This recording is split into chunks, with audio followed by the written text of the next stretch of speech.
And in the north, Colonel Patterson, who was a senior officer in the New South Wales Corps, had come down from Sydney, and he was long familiar with the environment around Port Jackson. He was absolutely ecstatic about the country bordering the North and South Esk rivers.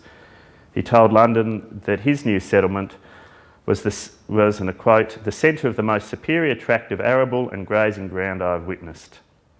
And in a language that Australian historians know only so well, and all Australians who know what a native grassland can be will not be surprised at, and yet sort of flies directly in the face of the national story that early Britons supposedly found the land forbidding and foreign. He then says, Patterson, "It is one of the most beautiful countries in the world."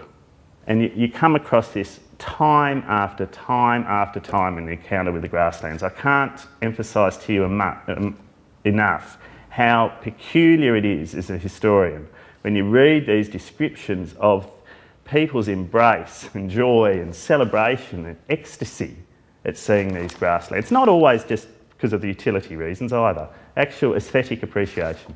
And the contrast with this, with these national stories that always begin with how ugly the British found the land and they couldn't see anything and everything was upside down and foreign. There's this great disjuncture in our history between these primary sources and descriptions of the grassland and how this national mythology that's evolved.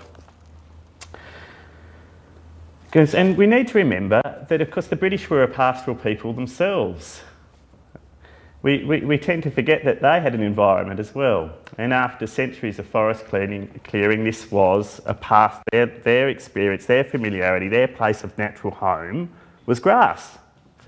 So when they saw grasslands, and especially when it was well watered and when it had, it was grassy woodland in particular, when they saw it, they identified with it.